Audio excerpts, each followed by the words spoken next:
Hey, Nathan here, helping you become a better jungler. We have a review request from a player on the North American server. His gold 2 was previously plat 3. This is a Warwick game of his. He goes 6-1-6, so pretty good score, but it is a loss. Why do you want me to review this game specifically? I believe I generally path okay and usually have a good idea of where the enemy jungler is. I performed several successful ganks, but I felt like I couldn't do much with how the lanes played out. I have been spamming Warwick just to focus on basics, but I cannot close out games ever. Okay, so I love what you've said here in terms of I performed several successful ganks, but I thought I couldn't do much with how the lanes played out. So this is not the reason at all. Like, you need to think about ganks, and we're going to obviously be able to see this when you're in gameplay. As soon as you have the problem, you're saying, I've got a lot of ganks off. Obviously, the effectiveness of these ganks are not good enough. Like, these ganks probably aren't even worth taking. You should be doing more important things like taking Dragon, Rift Herald, you know, towers. Like, sometimes ganking can really ruin your momentum and stuff you up. And it's actually a bad thing sometimes to gank, even if you get kills. That's the key distinction there. Sometimes kills don't win games. And in terms of, you're looking at your score here, I think I was looking at the time, this is a 23-minute game, you're 6-1-6. That means you've had a really good early game. Let's take a look at how, if Warwick has a good early game, like, there's just no way you should lose a game. So yeah, not sure how to close out Warwick games as Warwick, where my team starts throwing, as you can't take towers and can't easily escape invades like other junglers with dashes. So yeah, so Warwick's weakness is sieging. That's why you need objectives like Rift Heralds, Dragons, which you can get very easily because he's so strong in River, and just in terms of skirmishing in general, his kit. So yeah, you don't want to be getting past 20 minutes as Warwick. If you haven't got enough objectives, you will lose the game. You're theoretically also on a timer as Warwick. Like, Warwick's not a champion where you like scale into the late game and carry. He's like, this is it. This is his identity. That's it. Early game, mid game. That's all I'm going to do. Hopefully we'll win the game. Alright, so any specific moments from the game he wants me to focus on? Just mid game after Carly died a few times in mid. Taking Krugs entirely. I see others skip the small Krugs. Not sure if I could find other things to do instead. Always full clear Krugs if you can. Very rare situations where you don't clear your entire camp. It gives a lot of experience and gold. Only don't kill the small Krugs if you really feel like you need to go somewhere and do something. Most of the cases, especially in anything below Diamond 4, usually the case is not really too much important things going on. So just clear the camp. You'll get it very far ahead in experience and gold. Which lane did I identify as his win condition early game? Bot lane, but I believe I ganked top first after starting bot side. Simply started bot side due to the invade that occurred. Okay, fair enough. Bot lane got a considerable lead on an invade with multiple kills. I did not get many opportunities to gank bottom due to the back and forth 1-for-1 kills occurring in the lane. Okay, so let's take a look at this here. Let's start with your runes. So you go press the attack, triumph, alacrity. Okay, every time you take alacrity, always think, should I go tenacity? Is there enough CC on the enemy team to warrant going tenacity? Answer that question is probably, like, do you have a lot of slows? Misfortune obviously has a slow. Nautilus is a bit annoying to deal with his CC. I think that I really like taking tenacity on Warwick, just the fact that, just so then you don't need to worry about tenacity at all, and you can just build ninja tabs because you're versing 3 AD champs. I think this is a tenacity game. I go in tenacity most games, even if they have like a little bit of CC, like here, again, just so I can build the ninja tabs. I just don't think alacrity does much for Warwick.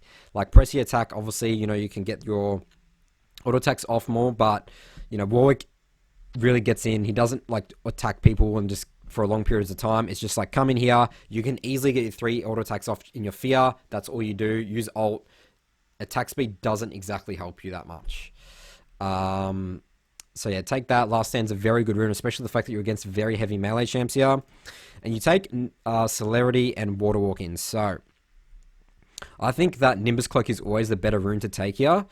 But this is a game where I think you really need to go Cheap Shot and Relentless Hunter. I really like Cheap Shot for the fact that it's in these melee champs that you're versing, just gives you that extra kicker of damage as Warwick. That, like, obviously if you want to be building like very tanky past after Tiamat on Warwick, and this just gives you that extra like power in terms of early game. The true damage really helps against tanky champs here that might be building, especially champs like Nautilus. True damage is really good for them against them. And Relentless Hunter is just so good to go when there's very vulnerable, like, you always need to view games in terms of lots of melee champs. They're very, very vulnerable games because everyone's constantly fighting all the time. Melee champs love to get in your face. Only range champs, people like sit back and like, clear the wave, go back, clear the wave, go back. But the fact that I just want you to be everywhere on this map and you're not going to be building Moby Boots, Relentless Hunter really helps that as well. So So yeah, you have two options for Warwick. You either go Water Walk in and Nimbus Cloak. Nimbus Cloak's really good on Warwick because if you smite them with like a blue smite, like this is again more for range champs. You can get on people and get your fear off. That's the idea of Nimbus Cloak and why it's so much better than Celerity. Like sure, a bit of extra movement speed's okay, but getting that instant burst of movement speed from Nimbus Cloak to just get that fear off. That's what Warwick is. Getting that fear off, you know, pushing them into your team. That's how you that's effective gank. So that helps you a lot. But again, I think Cheap Shot Relentless Hunter, I always go that when I'm versing heavy melee tanky bruiser teams. Okay, so it looks like you are invading here. Let's take a look at what happens here. So yeah, you say there's a successful invade here. Singe flips the Olaf and you burn his flash. Okay, that's actually really good in terms of river control and fighting skirmishing now. Obviously the fact you've taken Water Walk in as well, like river should be very much in your hands. Like you can outplay Olaf very easily, and these guys keep walking in, get another kill and another kill. Okay, so that's a very good invade. Now you're starting bot side. So now you need to be looking at bot constantly. Bot is absolutely your win condition right now. You have a 2-0-1 center thresh lane. These guys are terrifying. Like the CC between them all. Killing an Aulus is very easy. Killing him Misfortune is really easy. I want you to be paying attention using F keys very closely to what's going on bot. Looking at the wave. Because this is absolutely your win condition. You should be getting every single dragon in this game. And actually looking at the time controls right here, you actually don't get a single dragon. So we're going to break down why that is the case. That's really interesting. Alright, so you're starting bot side now. This is fine. 3 camp. I mean, Warwick's very good clearance, so he doesn't even need to worry about leashing. Your Kali even solo kills a Diana there. Okay. So you have like 2 hard winning lanes right now. Alright, always skip Raptors on Warwick. He's not a good Raptors clear until he gets Tiamat. So this is good. Red buff. So yeah, top's very gankable right now. Let's go straight into a top gank after this red. Looking at the wave. Darius does have Ghost, but your Singed also has Ghost to chase him. Oh, that's not an ideal fear, I don't think. But you're actually very lucky there. So when you walk up to gank with Warwick, obviously you want to like start pathing behind them. So you see here, you're sort of like walking here. You need to be walking here. I lost the opacity here. Walking here, and this is going to put him really pressure. He's going to have to like sort of flash, and then you can flash after him and E. So you see how you're like, I mean, I guess he is ghosting, so it is a bit difficult, but like you see, you walk like here instead of like here. So you get really lucky with that Q there. That sort of like bugs out there, and you get that kill. Great job on that top gank. Okay, so you have like 3 winning lanes now. Your bot even kills them again. Okay, so how can we extend your lead? How can we get Dragon as soon as possible? This is what you need to be thinking. This is a key point in the game where let's going to really pay attention to. Okay, so you're going for mid gank. Alright, this is not gankable. I would not do this purely the fact that I know that Olaf is probably most likely bot side. And like your Akali's low health. She doesn't have any CC. You just don't have enough damage to kill. Like she's got a health potion going. She's going to be full health. Your red buff, actually you still have red buff for a fair time. It's just not worth ganking. Your momentum will be ruined if you gank this. What you need to do here is you need to, again, be thinking about how can I get Dragon's bot lane as quickly as possible. The way you want to do this is you want to get Rift Scuttler, Raptors. Like even though I said Raptors isn't a good clear on your first base, the fact that you want to base after this anyway, so it doesn't matter how much damage you take from it. Raptors, Krugs, base, reset, buy your Tiamat. You should definitely be able to afford it. Yep. And then you go straight bot side and look to get some control wards down here. Your Gromp and your Wolves will be spawning so that you can take those as well. But again, I need you to be ganking bot here and pressuring them. You don't even need exactly to get kills. I mean, even looking at this wave here, this is going to 100% push back in. The reason I know that is because there is a lot more creeps than the enemy creeps. Senna's dead, Thresh is low, he's probably going to base. This is going to push back. So you need to figure out right now how to get bot as quickly as possible while still being efficient. And this gank, even if you get the kill, is not worth it. This is such a perfect example of wasted momentum. And now, the worst part about this now is you haven't got any Rift Scuttlers. You don't know where Olaf is at all anymore. And he has the information advantage on you. He can make plays now. And you're into a big minion wave here. Yeah, there's no way you have enough damage. You do have flash, but don't flash after him. And now you're showing the enemy team, hey, I'm going top side. So now Your bot's going to be alleviating a lot of pressure. This wave here is going to mean nothing, even though they're going to be very vulnerable to enemy team walking onto this. And again, Olaf has all this information now. So actually, Olaf is topside. Okay. You do have water walking, so this is probably a pretty good fight for you. He runs away. I mean, he should just be auto-attacking you to death, to be honest. Like, he's dead anyway. Probably could have killed you, actually. Actually, he didn't have mana. Okay. So you get Rift Scuttler now. I still need you to go bot. I still need you to stop trying to gank mid here. Absolute waste of time. Even if you kill this Diana, it's not worth it. Your Akali's already doing fine. Look at this. Your Akali is fine to just sit back here, play defense. Like, I mean, maybe you can come here and kill this Diana. I just think you need to be bot. Like, this is absolutely your win condition. They're going to hard pushing as well. There you go. And now your Akali literally just dies there. You don't do anything. You waste a lot of time here. I mean, you even had the option there to actually just go potentially double Rift Scuttler. Actually, no, you couldn't have because bot lane has priority. Alright, so now you get your Tiamat good, you get a control ward. Could you have bought 2? You couldn't, so that's okay. But now you're going bot side, so this is really inefficient in terms of pathing. You've skipped all your top camps. This is now a huge priority. You want to be bot focused. Now you're going to be stuck bot for a long period of time, and your Raptors and Krugs are going to be not taken. You haven't done Krugs once this game yet. Must do Krugs at least before like 6 minutes. At least. Like, Krugs is super important in camp. Like, you're level 4 at 5 minutes, and you've had a pretty good early game. You know, you should be... The fact that you've had such a good early game here, you need to be extending your lead through experience and gold, not these kills, not these ganks.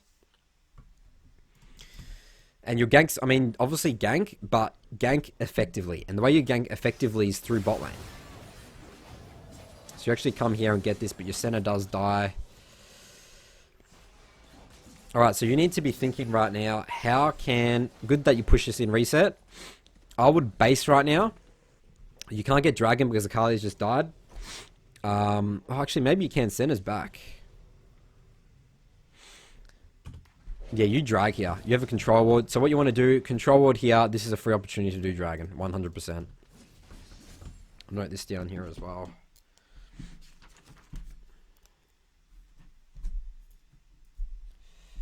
$550 free Dragon. Diana low, Olaf needs to base. So yeah, bot priority, like there's just no way Diana's going to contest this. You have Rift Scuttler, if she actually decides to come, you can kill her pretty easily. You have Tiamat, and also just place a control ward there and sweep the pit potentially, the Dragon pit, free Dragon.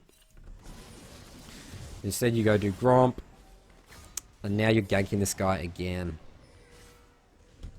I mean, this should actually be a kill. But it doesn't say you get a kill here. Okay, so this is again messing up your ganks in terms of walking. The way you walk to E. So you can just hold your E. Just relax. Just walk up to her. Start auto-attacking her. Start auto-attacking her. If she starts to get away, Q.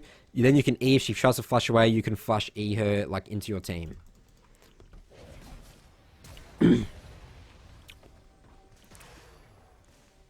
Actually, she does use her ult there, so it might have been hard, but... That's the philosophy around Warwick ganks. Okay, let's do your Krugs now. Alright, first Krugs at 7 minutes. Let's note that down. But the worst thing about this whole, like, your bot keeps dying. And you can say that, well, they keep trading 1-for-1 kills here, but you've done nothing to help these guys at all. Obviously, you did that one gank there, but your center died. That's not an ideal gank. If you're ganking and your ADC dies, you know, then they're not getting the experience and gold. She has 23 CS at 7 minutes because there's been such back and forth. You could have impacted this. You had many opportunities to path around this. You wasted a lot of time momentum through ganking mid. Alright, cool. So we get our Krugs, we base, go bot side. What are you building here? You're building double... Alright, so you're building Warrior. Never, ever, ever build Warrior on Warwick, especially when you're ahead. The way Warwick carries is through being annoying, being very tanky, and doing more damage than you can take, right? So you can soak up a lot of damage into Hulk. You become very tanky with it. That's why you want to build tank items. Becoming very squishy like this as a melee champ, like, you're very easily killable. Like, yes, sure, you do more damage, but the fact that you're just too easy to kill, the enemy team can deal with a 303 Warwick that's building full damage. The enemy team can't deal with a tanky built-in 303 Warwick because they just can't kill him in time in skirmishes. You can take every objective, every skirmish, every kill. And that's what you want to do with Warwick. You want to bait people in thinking, hey, like, I'm low health, but guess what? I still have, like, tank stats. Like, I'm pretty tanky, I have a lot of health, and I have Last Stand. That's why Last Stand's such a good rune on Warwick. Alright, and then you lose Dragon for this. Again, there's no reason for you to have lost Drag this game if you've pathed correctly.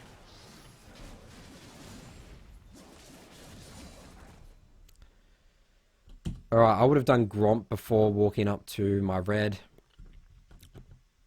It's just inefficient there to just not do Gromp while you're there. Gromp gives a lot of experience. So Gromp is the camp that gives the second most experience in gold. Krug's been the first. Always clear Gromp when you can when you're bot side.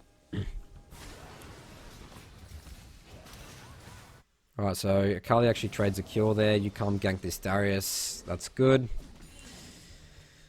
Alright, so you need to start thinking now, should I Rift Herald here? Answer is probably no. Akali needs to base. Singed is going to base. Olaf is back on the map. Dinah's going to be back. Let's not do Rift Herald. Let's do Raptors, Krugs, base, spend your gold, go back down bot side here. Like your bots, they're trading kills 1 for 1, but Senna's still winning this lane. Like, this Nautilus is 0-4. Nautilus, if Nautilus doesn't have a good early game, he's like useless. And same with Misfortune. Misfortune is purely a lane bully. Senna outscales her incredibly hard. Alright, cool. We do Krugs, base, spend your gold here. Yeah, I just really don't like you bought Warrior. Just never buy Warrior on Warwick. There's never a situation where you want to buy Warrior. Alright, and then your Diana dies mid here. I mean, in terms of score-wise, you can say, like, I'm doing great this game. It's my team that lost me the game. But if we look at the path in this game, and you haven't really had a game plan around bot lane, you just haven't pathed efficiently, especially that dragon, losing that dragon, is just a testament to how much you're just not creating game plans around objectives. You're sort of just going wherever you want to go, and like, oh, I can gank this, that's cool. Oh, I can maybe gank this. But the other thing as well is just ganking mid is just a waste of time. Like, you didn't need to gank mid to win this game, is what I'm trying to say. Sure, kills the mid are great, but... Alright, definitely can't gank bot here. Diana's missing. Let's clear this vision here.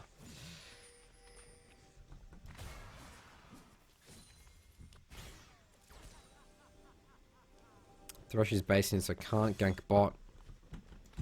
Whenever you've cleared a control ward, it's very obvious what you every time you get seen on vision, you clear it, you need to try and just reset your position. Sometimes it's just good to just base and just reset your position on the map because it's very obvious where you are right now. It's obvious to the fact that Diana knows your bot side, she can hug top side. Olaf can potentially look to counter gank you. There's so many opportunities the enemy team has when they know where you are. So you see how Diana's like hugging top side here? Well, actually, you have ult. Maybe you can actually kill this. But no, she burns flash. I still feel like you've been getting these kills with flash. I really do. If you're sort of just holding it a little bit too much. But again, I just don't think it's worth to be killing this. I mean, even wasting your flash on Diana shouldn't be a thing. I think just this ganking this Diana has been so bad for you in terms of momentum in this game. Like, look at bot right now. Look at where his Misfortune's up. So you're sitting there wasting time. Mid.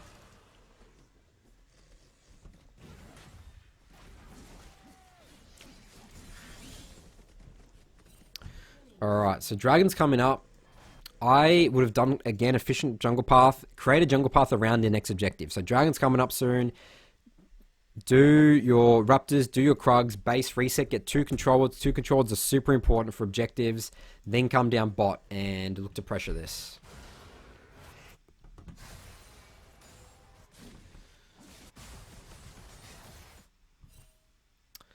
So now this is awkward. You're sort of stuck on the map. Akali's basing. Senna needs to base. Actually, no, she's healed up back to full. But you don't have any control of this river. You should at least be placing a control ward down here. You do have 1 control ward. Senna sort of overstays there. And I mean, maybe you could potentially could have hovered her to protect her, pushing that out. I don't know why she didn't base. I mean, this is where you can be potentially communicating with your team saying, hey, Sen, I need you to reset with me. When you're, let's say, doing Raptors Krugs, reset, and then we're going to go down, get river control, and then set up, push bot wave, potentially help push mid, and then you can go get Dragon. The fact that you're a 4-0-3 walk, you can walk to a lane and push any lane you want. Even though Diana, you know, is like I mean, she's not even that fed. She's 4-5 with 84 CS at 13 minutes. You can walk into any lane, get priority, get dragon. That's how you want to set up dragons. It looks like you actually lose dragon here because your center dies. And yeah, you've just lost 2 dragons as a super fed Warwick in the early game. So yeah, this is the strength of Warwick. You almost die there, but I can tell you how easy that would have been. No questions asked. And you still would have got all those kills with Cinderhawk. Guarantee it. Again, being super squishy is just giving the enemy team opportunities to just shut you down. Versus being that very annoying, hard champion to kill that is doing a lot of damage, but still incredibly tanky. Alright, so you're on top side now. I'll be looking to do Rift Herald right now. Olaf's bot, let's do Rift Herald. Top Singe has priority. Red, Rift Herald, Rift Herald. You need Rift Herald to break mid. The fact that your bot's taken bot after all what's going on is so good. Singe is actually starting to do pretty well top lane. He's constantly pushing this in. The next objective of this game is to break this tower. And you can easily break this by getting Rift Herald. You even said it yourself, you don't have a good siege comp. You have a terrible siege comp. You need Rift Herald to break this tower, open up the map, start snowballing this game. And there you go. Now you go here. You've lost your opportunity to Rift Herald now. You go mid.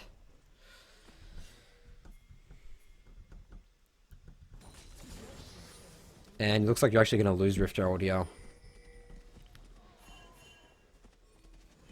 I mean, ideally, so I'm not sure why, so this is just sort of just gold games.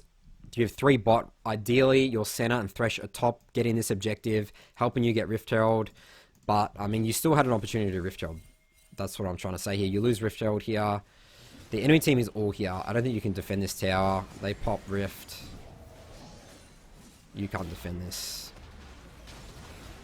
And you're pretty squishy, so you get killed by Darius here. Your team all dies, and you die giving shutdown. Lose that tower. So this is where I'm going to end the review. This is where you've lost the game as Warwick. The enemy team is just getting too strong now. And you sort of did nothing, really. I mean, you lost 2 dragons. You lost Rift Herald. Even, like, again, your score. Like, this is such a good example of, you know, people are watching. Your score does not mean you've done the right things to win the game. So you can check out let me know if you have any questions firstly in the comments below about this review, anything specifically. You can check out my full notes from this review over my blog, nathanmott.gg. Thanks for watching, and I'll see you guys in my next video.